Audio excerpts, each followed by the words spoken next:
August, bless you, 1993, and they said 4 case credits. Everybody understand them. Everybody know what a case credit was. Everybody know how you make them up. It just stuck in my head. If that's the only thing the company really want me to do, then that's what I'm going to focus on. So, we all need to be 4 case credits active, and we need a plan for that. 4 case credits doesn't happen by accident. And if you are letting it happen by accident, shame on you. That's not good business discipline. It's not good entrepreneurial skills. We all need to adhere to disciplines, and the discipline is 4 case credits. Now, 4 case credits should come from balance. Balance of what we use, what we return, and what we recruit. But for me personally, I like a good return of 4 case credits, because then when I add the recruitment to the top of it, it takes me closer to being 6, 8, 10, 12 CC active, rather than just 4. Do you know something? In the 30 years in forever, I've never done 4 case credits. Wow. You know what? I've never done 4 case credits ever. I never do that little. Ever. Never do the minimum. Always push yourself, stretch yourself. Where can I go? What can I do? Where can I take with me? So you need a system, and the system is really easy. You know, at the end of the day, the system is really easy. Have you seen any batteries yet? It's to show. Batteries, yeah. What did I put them? That's our objective. So, we have the wrong way around. We're looking to contact people. We're looking to show them the business, have a chat with them by talking to them, inviting them to come along and look at what we're doing. Now, we use business presentations for that, and that business presentation is very flexible. We can do them online, we can do them face-to-face around a coffee table, in a hotel foyer, in someone's home. We can do them in a big room like this, which we still do. They're so flexible, you can do them anywhere and everywhere. You should have your one-to-one business presentation on your phone, on your laptop, on your smart device, printed off on a piece of paper. I don't mind how you do it, but you need to have it. Because you need to be showing the business presentation every single day. How many of you show the presentation every day? And then once you show people the presentation, you get their questions asked and you get them registered, then you sit down with them and find out what their goals are, what their needs are, and I'm going to cover that later. And then you quite simply put a plan in place for them to achieve it. So someone says to me, Jayne, I need $300 if I'm to really quickly, then I know I'm going to get them to supervise really quickly. Someone said I want $600, then $600-700, and I've got to get them to system manager. Someone says I want $1,000, $1,500, and I've got to get them to manager. So it's not difficult. It's not difficult. So once you know what they want, show them what they want to do. And then once they're in the system and they've done their first month, get them focused on manager. Manager. And then teach them on their journey to use the self-product, to share the business every single day, to show the business, answer the questions, recruit, find out what they want, show them the plan to get there and go to work. It's really actually quite easy once you learn how to do it, but you've got to learn it. It's like any other profession. See, I call it a marketing profession. Do you call it a profession, or is it just a bit of a part-time thing you're playing that? You youngsters in the room, this is your profession now. This is what you should be doing. You are professional network marketers. What have you got written on your passport? What do you have written on your passport for your occupation? I have professional network marketer. It's actually really good because they ask me what it is. The times I've gone to get stamped and they look and they go, what is that?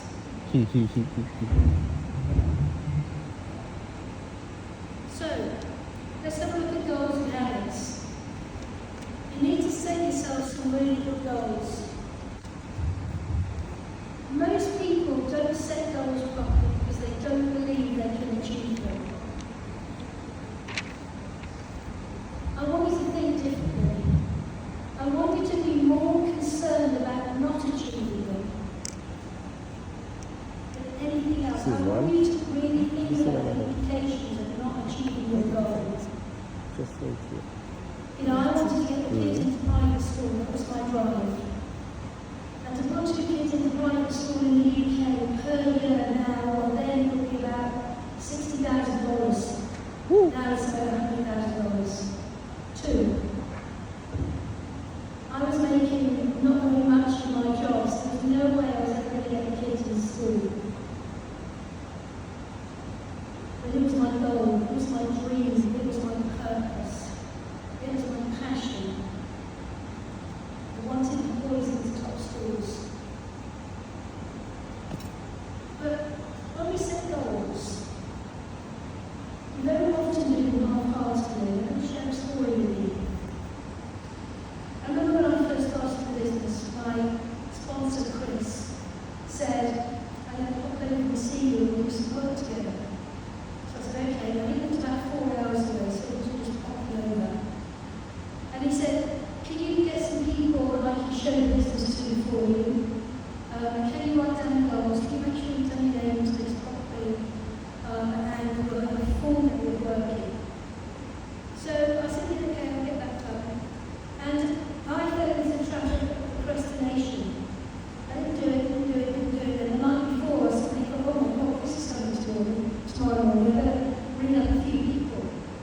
So only a few people in such short notice, of course, no more could beat us. And when he arrived, he got there at about 9 o'clock in the morning, I was tired, and then he got tea and coffee. And he said, right, what time is the first person I'm seeing for you? And I said, well, you know, I've been so busy with this. And you know, I've got kids, and I've got a job, and I've got this. He said, no, not that, Jayne. He said, who's the first person? I said, well, it's, nobody could come. And he went, you've had a month to prepare this and no one's coming. So I felt it, I felt really embarrassed. He said, okay. He said, I'll give you names list. I showed him my names list, 38 people on it. And he went, what is it? It's 4 efforts. And then he said, I'll give you 3 walking goals, what do you want? Because we can work together and put a plan in place. I said, I won't bring anything down, I know what's going to sort it out. And he stood up, and he slammed his book, really loud. And he said, see ya, and he left. And I remember going upstairs and bursting into tears in the bathroom, and looking in the mirror, and what I saw looking back at me I didn't like. I'd wasted his time, I hadn't done what was asked of me, I was arrogant and thinking I knew better. When John came in and I said, what's up? I said, I don't think you're with me. He said, what are you talking about? I told him what happened. He said, well, to be fair, this is right. Let him down. I was like, okay, I need you to tell me. But that night we sat down and we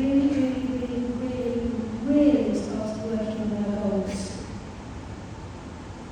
We got a goal book each and we wrote what was important to us. What we needed right now, do you have these goals or what goal? And we wrote, and we wrote, and we wrote. And then we began to identify the most pressing, urgent, heartfelt goal. For me, it's to get the kids into private school. And here's the thing, when you identify the goal, you know, for the youngsters in the room, it could be you want to be happy, it could be you want your own flat. Some of you may want to pay your school fees, may want to pay debt, may want to get out to work. You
I told you I want my boys into private schools to keep the forecast and know what they're doing.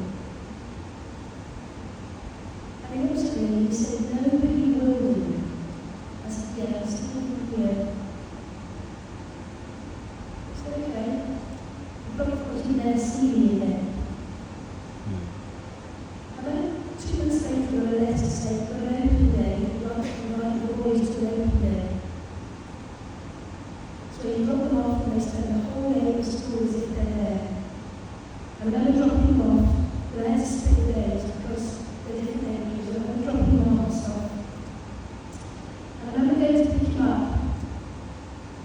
And when I picked him up, he ran out to see me, and then see me also happy at school.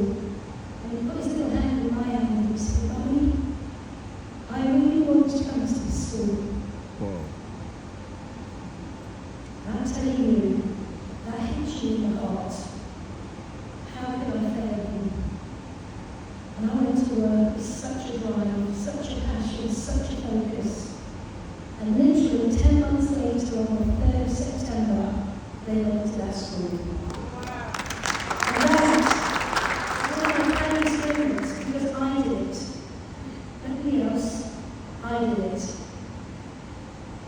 So what goal do you have that is so deep down, burning in your heart, that you will do whatever it takes?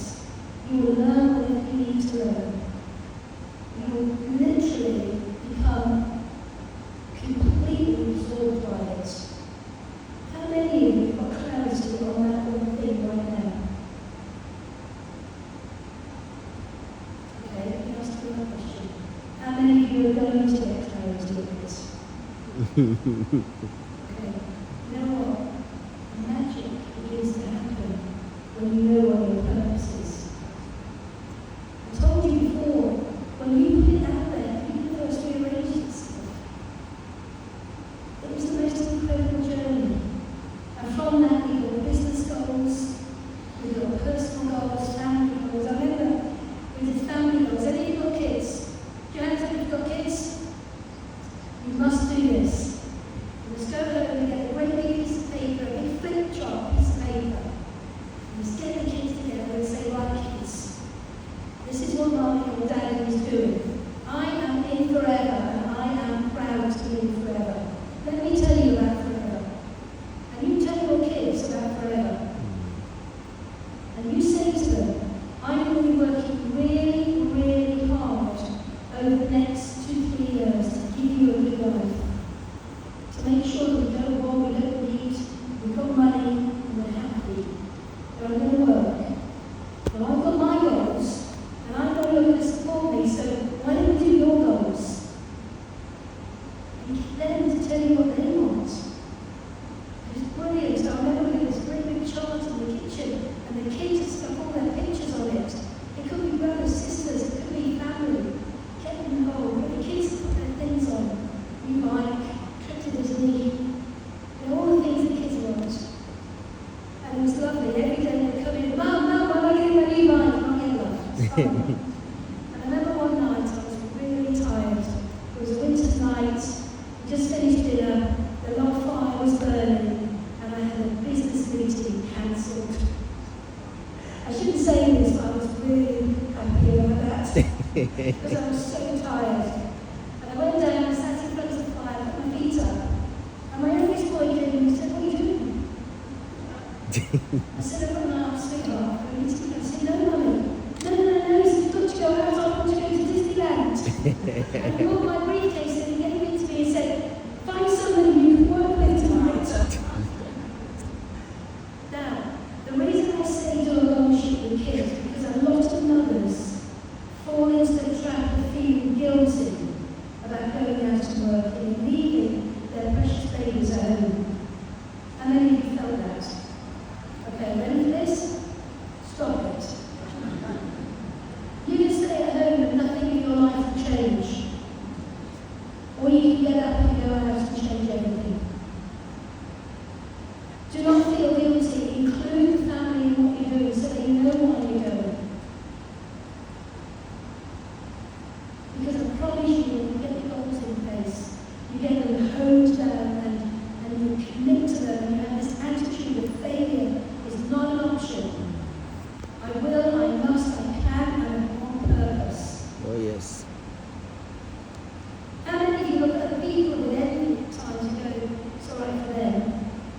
Hmm. How many of you youngsters look at people who've got smart cars, sharp suits, nice houses, and sell on that? It's all right for them though. Yeah. You can have it. You can have more. You can be more than any of them. Hmm. You just got to work for it. You've got to know what it is you really, truly want. You see, if you get caught up on just scrolling, and seeing all these youngsters posting all these fancy photos of their suits and all these cars they're standing in front of, which they don't own, by the way, in these flash hotels, doing all these flash things, and all you think to yourself is, I want that. They've got what I want. Remember, a lot of them haven't got it. They're just posting. Hmm. You have got the vehicle to get it. Authentically. And this is what I see with the younger generation right now. They've got vacuous goals. It's all about how many likes, how many views, how many comments they get. That's all they're worried about. Well, the views and comments and scrolls will not buy you a new car. Will not pay your bills. Will not make you wealthy. Will not give you freedom. Do you see where I'm coming from? Yeah. I want you to look into your heart and say, what do I want? What am I prepared to work for? What am I prepared to get up early in the morning for, stay late at night for? What do I want? Because forever will never fail you. But you've got to take the first step. So when you work your fellow business, do you work with passion? Or are you, got to go to a meeting? Because for me, every time I do something with forever, yes, there are days I'm tired. Yes, there are frustrated days like yesterday. But I tell you something, you can turn adversity into positivity when you can let frustration in your life. And I had this really difficult situation yesterday where I was stranded in the airport in no man's land, with no flight, no ticket. I couldn't go out because I didn't have a ticket. I couldn't book a new flight because they would have cancelled my flight back to the UK. I was stuck. And I was stuck in a room with no aircon, no water, no one to help me. Couldn't move forward or backwards. Eventually, I managed to get a phone signal to phone back to the UK. It was the UK that called me, not Airlink.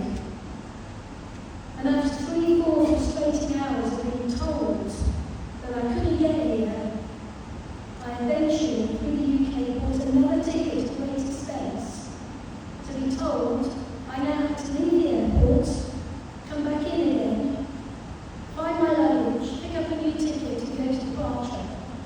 Oh, by the way, the plane's leaving in an hour. So I left the airport again with an arm of the guard, but I haven't got a ticket. Went back in through Terminal B. Got in there, went to the airline desk, nobody there. I'd walked miles by this time. I was messaging and moving there every single time. I eventually went into another area and found 3 people all sitting at an airlink. I went up and this lovely young lady said, "Hello ma'am, how can I help you? Have a good day?" And I went, "Actually, I'm not having a great day." And I was quite emotional. I said, "I'm not having a great day. I need to pick this up. I can't let people down. Please can you help me get there?" And I explained what's happened. Through no fault of my own, I'd missed my plane. It was their fault, not mine. And I said, "Anybody I've spoken to has not helped me. I don't know what to do. I'm stuck in this airport." And she looked at me, and I noticed she was reading a book called The Power of Now. Anyone read that? And I said, "Good book. I love it when people educate themselves on how to a personal development journey." And she smiled. She said, "Don't worry, I'll help you." She got me a new ticket. No one could find my luggage. She left the airport, went into the place where they dumped all lost luggage, physically came back with it herself, and said, "I will now walk you personally to your gate." And as we were walking, I started talking to her about personal development, not forever, personal development. And I showed her the book I was reading, we exchanged books that we we liked, and I said to her, let's sort what's happened, and I gave her my card, because I always do a card and I'll show you that in a minute. Gave her my card, and she smiled when she saw it because of my message on it. And I said, scan the QR code right now and see who I am. And she did. I said, let's take a photo of you and me. I'll WhatsApp you a photo of you and me. And then I was left in the lounge. And I thought, well, she's got my card, we've QR'd, I've got her details, I've got a photo, so when I contact her, she knows it's me. Sat down, 20 minutes left to go for the flight. A lady comes in and says, sorry, there are no flights to Osaka. And I sat there and I thought, what is the universe telling me? She said, they're going to try and find a plane that could be 2 or 3 hours. And then eventually a plane came. Tiny little plane, I got in last night, it was 9 o'clock. So for those of you that are there to welcome you have no idea how much that meant. No idea.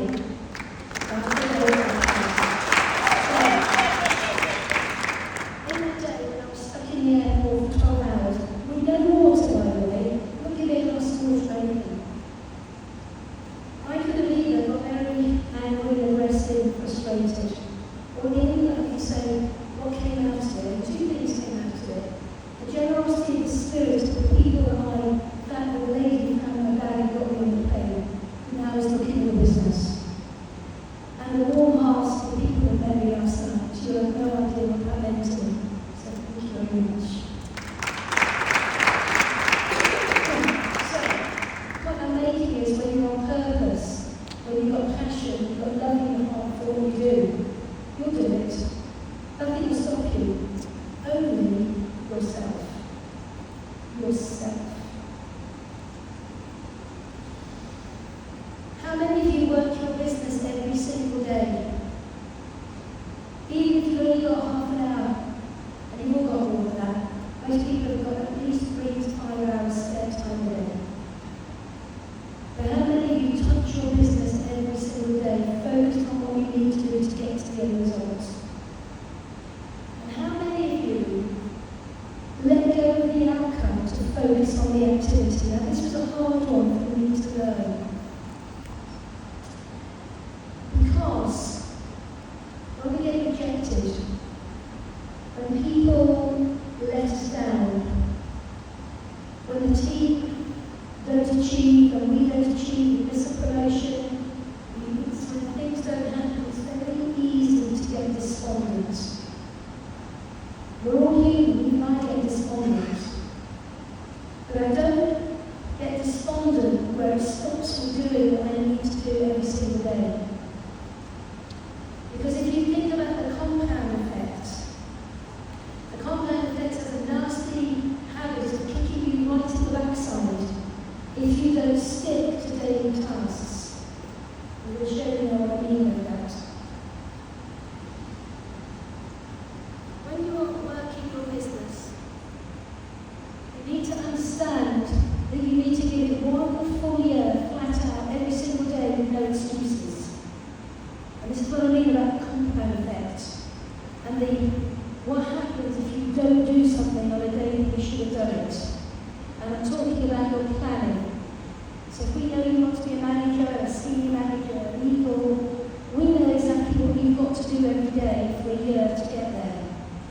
But if you do it for 5 days and then nothing for 5 days, then you do it for 3 weeks and nothing for 2 weeks, your business will go up, down, up, down, up, down, up, down, and you will never gain momentum. And I know all of you have seen people online where you go, oh my God, they've just done so and so. How amazing, how did they do that? They did it because they were consistent. You see, when you get a result, people only see the result. They don't see the work that went in beforehand. The days, the weeks, the months of hard work.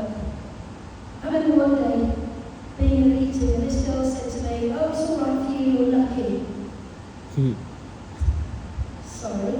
Oh, you're lucky, you've got a nice car, you've got kids in school, you've got a lot of money. I said, no, my love, that didn't come to it. I said, where were you at 3 o'clock in the morning when I was driving over the motorway? Where were you on Valentine's night when I was doing a meeting? Where were you when I was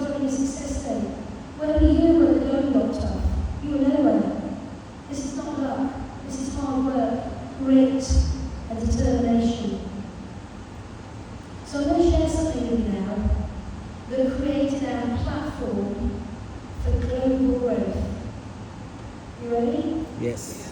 Because every one of you, this could be your first year. Because from today you can say this is going to be me. Every one of you, because you've got choices, remember? So in our first full year, we spoke to 1,582 people at Forever in Conversation. Now, that's not a text message, because sometimes people confuse sending 30 messages a day with speaking to someone. That's not what I'm talking about.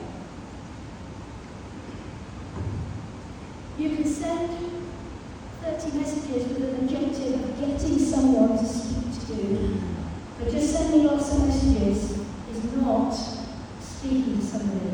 When you speak to somebody, it means you already had a meaningful conversation. So our goal, and you might want to write this down, was to have 5 conversations a day about business. 5. That was our, we didn't know if it was right or wrong, it was our first year. From those initial 1,582 conversations that would have been, if I could show, I'll share my conversations, would you be interested in finding out more? That led to 502 meaningful conversations, where it was a good conversation. What do you do? What are your goals? What are your dreams? This is what I do. This is the company. That led to 161 one-on-ones. Now, one-on-ones is where you sit down with somebody and you present their business. You present to them what this is all about, the glory of Forever. And from that, we recruited 33 brand new assistant supervisors. Now, back in the day, that was considered a lot of people, because it was 3 a month, pretty much. Because here's the thing, it's consistency. Yeah. Every single month. Now, we know people now that sponsor 10, 15, 20 a month through social media. They're recruiting them, but they're not doing anything with them. So whilst recruitment was good, retention and productivity was poor. So after recruiting, that resulted in 5 frontline managers. Now this is really the measure of your activity. 5 frontline managers, which resulted in our first £42,000 worth of royalty income. That's about $60,000. So let me ask you in this room a question. Was it worth speaking to 5 people a day about the business, to recruit 33 people, to have 5 new frontline managers, to make it soaring, to result in $60,000 worth of income? Was it worth it? Oh, yes. So I ask you a question. How many people are you speaking to every day? This is 1 year. 1 year of flat out activity. 1 year of focus. 1 year of hard work. Because once you've got the platform in place, then you can build from that.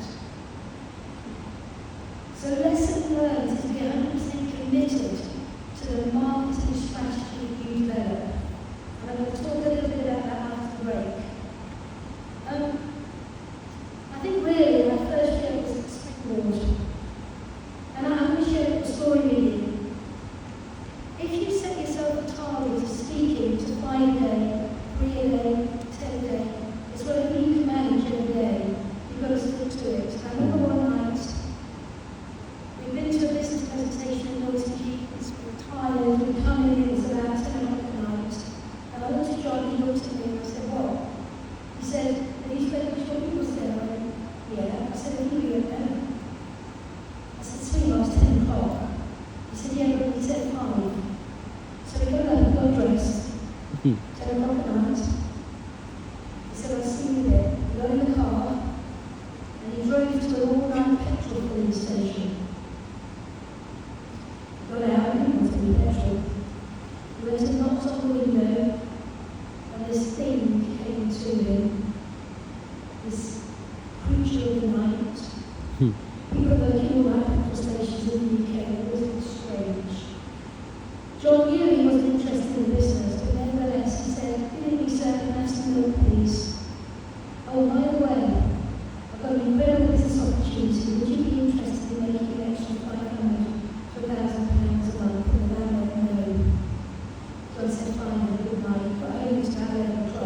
not as dead. Tick the box to speaking to our fellow people. Now, how many of you would have done that at 10 o'clock at night? You wouldn't have done, because you're not in alignment with your purpose, you've got no plan. So therefore, you don't have to do it tomorrow. But every time you put something off, the compound effect kicks in. So if every day you only spoke to 4 people instead of 5, by the end of your first year, you haven't spoken to 365 people. Of that 365, then you would have had meaningful conversations with. You could have had 4 new managers. Do you see where I'm coming from? Yeah. It's a really simple business once you understand the process. What's my plan? Break it down into daily activity and work it forward. And let go of the results, because the results will come. Many of you know a lot of the names in my business around the world. You know a lot of the top people in Nigeria, you know the top people in South Africa, you know the top people in Kenya, you know them all. They've all gone through this process with me, every one of them. Some of you will have heard Natalie Lee, some of you will have heard, all the big players, they've all gone through this with me. They've all had meetings with me when I said, no, I'm not going to work with you again until you commit to the goal. And they commit to the goal and proof that actually happens. So whatever it is you want, you need to put into place your strategy, and then you need to work it. Every single day. So this is a manager developing the business. That is the goal. Is become a manager and develop it. That's it. If you want wealth, if you want to be a millionaire, if you want to never have money worries again, if you want to spend time with your family, your kids, your grandkids, if you want to holiday, enjoy social time. Because let me tell you something, life isn't measured by the glitzy watch, by the fancy suits, the flash cars. Life is measured by the people you spend your time with, the things you can do with your loved ones, the help you can give to others. This is life. Yes, the nice cars are wonderful, but if I didn't have them all tomorrow, would I cry a tear? No. It's nice to have them, but the real wealth is the people, the places, the relationships, and the financial freedom, and the person you become on the way to success. So it took me 7 years to become a manager. Probably could have done it quicker. But you know something, in that 7 years, we built one of the strongest businesses in the world forever. Every one of you will go on a different journey. Some of you will do it quicker. Some of you will take longer. It's your journey. It doesn't matter how long, as long as you're on the journey. We have had the privilege of working with some of the most amazing people in over 40 countries around the world. We have the privilege of working with people and taking them from being nobody to being somebody. We have the privilege of helping people change their lives through sheer great determination, hard work, and a forever opportunity. And right now, my friends, it's your time. It's your time. I can feel it. I feel it in my bones. And all you have to do is get up, put a plan in place, and take that first step. And then another, and then another, and then another. You just got to believe.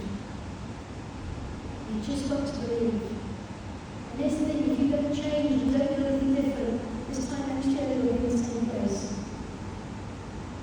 I can guarantee that. So here's the thing, one full year, flat out, what kind of activity I did, and oh my goodness, we're going to see some real growth here in this country.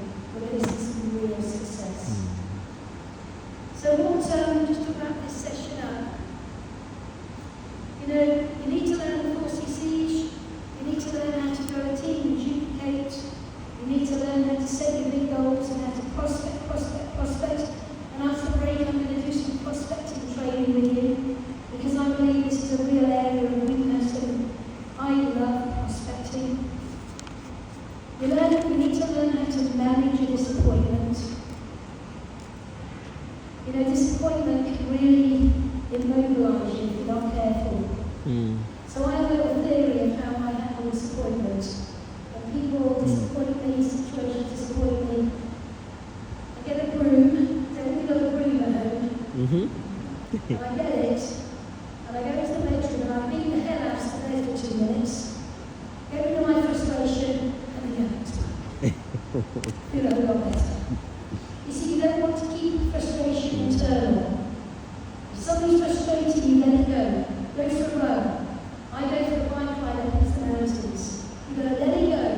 Let it go and move on. Because disappointment, frustration, anxiety, procrastination, all it will do is render you motionless. So whatever frustrates you, deal with it and move on.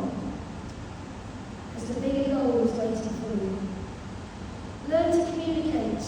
Probably the biggest skill I've learned in building a prayer business is learning how to communicate. Embrace new technologies and ideas, but don't let them rule you. Use them wisely. Remember, you can use social media. It's a phenomenal tool.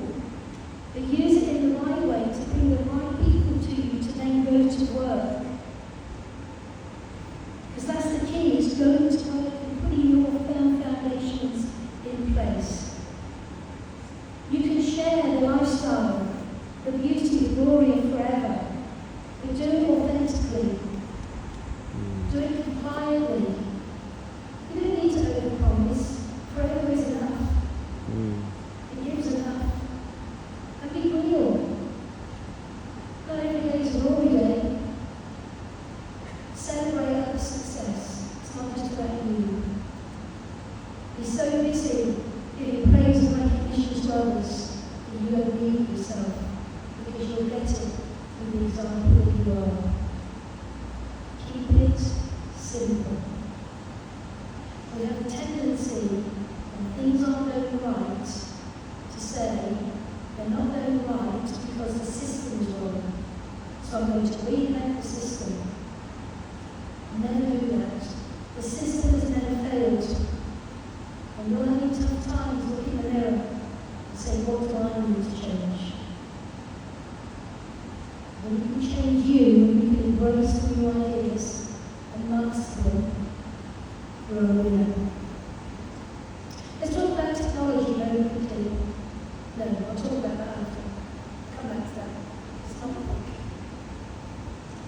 So, let's just have a look at what Fred has given us. Top education for the kids, not just top schools, but top universities. A beautiful, beautiful home in the UK. This is a beautiful old 15th century barn conversion. It's got 7 bedrooms, 6 bathrooms, a gym, upstairs, training rooms, 50 acres of land. You know, in the UK this is a big deal. It's a big deal. We built this ourselves, it's derelict when we found it. And because I'm a farmer, I wanted to be in nature. And the home is absolutely beautiful, state of the art. Beautiful home in South France. When you've got the time to, especially now more so than ever, we don't need to be in a set place to build a business. So we're lovely home in South France, in the vineyards, in the Provence. And we get off down there and spend time in the summer and the winter. It's very beautiful. Beautiful cars. I remember when I went to buy my Porsche 911 Carrera S. I went in to buy it, and I'd already had a couple of Porsches before, and I knew the guy. I went in to buy it, John. And John said, what do you want? And I said, I wanted this, and this spec. And the guy said, well, that's a very high spec, but I have it made for you in Germany. So I said, yeah, that's no problem, you can make it. He said, fine, so we can pay for it. He said, how do you want to pay for it? I said, cash. He said it's £140,000. I said, yeah, cash. And he said, I'll have to go and ask my manager if that's possible. Bless him. And since then we've had, that's my brand. I'm a Porsche girl. I absolutely love them.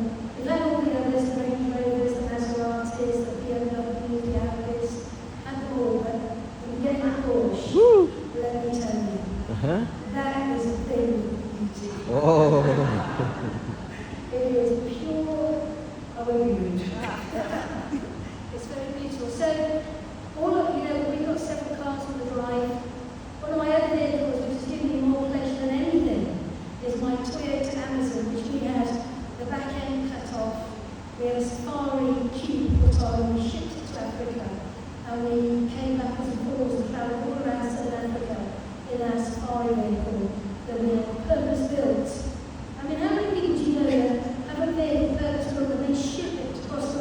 so you can go and travel. How many people do you know do that? Jayne Let me only. tell you, here's the Only thing. you. Here's the thing. That's not a flash Maserati, it's not a flash Lamborghini. It's a Toyota Amazon. I have more joy out of that vehicle. Let more people see more things, experience more wonder of this world we live in Africa than anything else I've done is amazing. This is what I'm saying to you. Money will give you a dream lifestyle. Don't waste it on the things that nobody ever remembers. We've got investment properties all around the world. We're in a beautiful safari lodge in Uganda, right on the edge of the lake. It really is beautiful. We want to go there, and we can arrange for you to go and see free climbing islands. So I've seen free climbing islands. I mean, I know you've got it all here, but sometimes you've got to go elsewhere to see it as well, right? Because when it's in your own backyard, you don't always appreciate it. True. I believe in giving back. I believe in giving back. You see, when we first joined Forever, we all need the money. Correct? We don't need to be shy about it. We need money. We're going to pay our bills. We're going to pay our rent, our mortgage. We're going to look after the kids. We're going to run a car. We're going to clothe ourselves. We're going to eat. We're going to socialise. We need money. And don't ever be ashamed of saying I need to make money. Then when we've got money, and we've got our home in order, and there's no debt, and we're comfortable, we can enjoy money. And then there'll come a time in Forever where you've got so much money you don't know what to do with it. Now this is the trap that people fall into. If you love money for the sake of loving money, that's wrong. But if you like making money so you can make a difference, that's entirely right. My mum was taken very ill, and we were blessed with a nurse that looked after her, a nurse called Natalia. And Natalia came and worked in the hospital even when she wasn't on duty, because her and my mum built a particular affinity with each other, a really beautiful friendship. Before Mum passed away, we knew she was going to pass because she was very ill. She said to Natalia, "Natalia, you've been so kind to me. I'd love to give back and help." Until we were ready for it. Mum did pass away, but I know it was her lasting wish to do some good. So I sat with Natalia and I said, "Our family wants to make a difference to give back." I said, "What can we do to help?" And she said, "We have no water in our village in Malawi. No water, we're drinking out of the river." And I said, "Okay." So we raised money and we built a water well. And I went to Malawi to officially give the water well to the village. And it was one of the most humbling, heartfelt things I've ever done in my life. But when I was there, I realised there was work to be done. And I remember sitting in the dark on a step one evening. There was a few embers of fire, and there was a whole group of little kids around me, waiting. Waiting. And eventually I thought they needed to be entertained, so I started singing nursery rhymes. And I sang, straight away they all sang back at me, So all night we sang songs to each other. They would sing songs, I would sing songs. Eventually, about 9 o'clock, they all disappeared. Next day, we did the same thing. There was one little boy sitting in the corner all on his own. And I said to Tilly, "What's the matter with him?" She said, "He's really sick. We can't get him to hospital." I said, "Tilly, we've got to get him to hospital." I said, "Let's get him on. Sure, we can't till tomorrow." Tomorrow was too late. It passed in the night of malaria. That's a $5 treatment would save him.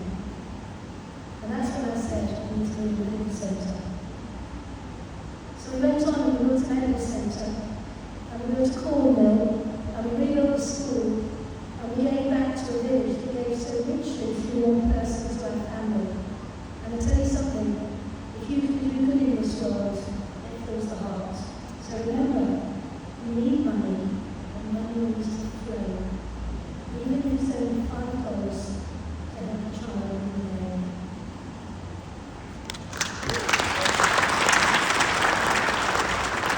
So, on a business note, 50 countries around the world, we've got over 1 million in the team.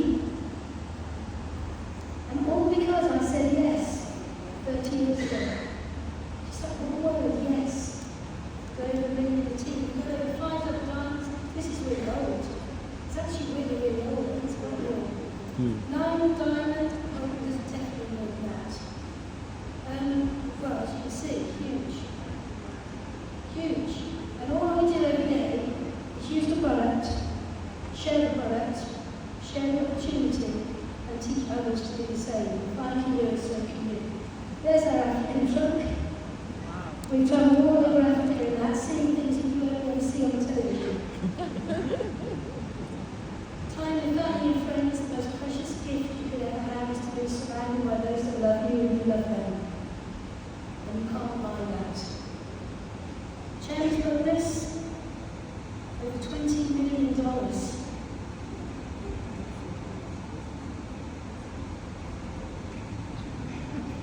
You would like to do that tonight for 15 years. But the most important thing is not what we've taken, is I know the amount of people in our team that walk across the stage and pick up their chairman's bonus checks at the events around the world. And I'm so happy when I see so many of the team on the stage. With obviously myself and 2 others to the team in the top 10. No, 3, because the person in the media room actually. So I mean, literally, it's incredible to see others achieving in your team, to know that you helped and made a difference. So, I am on the lookout. And this is not a throwaway question, a throwaway statement. I'm on the lookout for the next generation of high achievers. I need to know whether it's worth my time coming back. And I don't need my family like me.